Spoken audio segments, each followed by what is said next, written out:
Anyway. Keegan's, when he was in the Air Force in Aden during the war, because of the social situation in the Arab world, he realised he would have difficulty saving his soul. So every morning he went to Mass. And one of the wonderful things, during the Vatican Council, the priest that used to say Mass for him every morning in Aden had become a bishop, and Pat ran into him at the council one day. But that was going well. Pat said he felt he needed to go to communion regularly just to keep him on the centre of his life.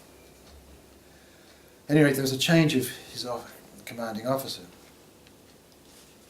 And Pat was working in the decoding section of the Air Force there. And this new bloke, heard that Keegan was going to Mass every morning, and this bloke didn't like that. So Pat had an agreement with the bloke who was on night duty that Pat would come on early in the late afternoon, so this bloke would allow Pat to get away early, so Pat would go to Mass every day. And that had been worked for quite a long time. But when this new bloke came in and found that this was Pat was doing, he brought the book of rules in and said, your shift starts at such and such a time and finishes at such and such a time. And Pat, true to his style, just said, yes sir, thank you sir. And then he waited. And one night there was, the commanding officer was having a few of his cronies in, and they were drinking and swapping yarns about the whores they'd screwed. And a top secret message came in from Whitehall. And the message was, we have heard in Whitehall that the governor of Aden, when he's drinking too much, has opened his mouth too wide. Run a security check on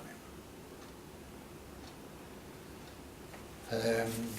Pat had quickly decoded the message, but took the encrypted form into the boss. It said, top secret message from Whitehall, sir. Keegan, you've been here longer than I have. You know how to decode those messages. You just signed to that effect, sir. Pat wrote out the decoded thing, took it back in. What do you want me to do with it now, sir? Again, you know perfectly well. One copy to the secret archives, one copy to the Air Commodore in charge of the base here, and one copy to the governor of Aden. Would you sign to that effect, sir? The bloke did, and Pat distributed the thing. Pat's reading was, it couldn't damage the war effort if the governor knew he was under suspicion. So, within about half an hour of the messages being delivered, the phone went, and it was the Air Commodore blowing his top. And Pat listened in on the intercom to what was being said. When the tirade finished, his commanding officer, Keegan, come in here. Yes, sir. You are an effing idiot. You know what you've done to me? What's that, sir? I've just been shifted from here to an island in the Gulf of Aden. I'm sorry about that, sir. I hear it's not a terribly good place to be.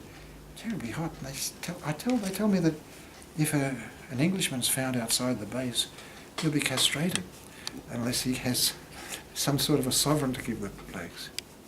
He said, listen, I'm sorry that you have to go there, sir. I'll pray for you every morning at Mass. That was his revenge.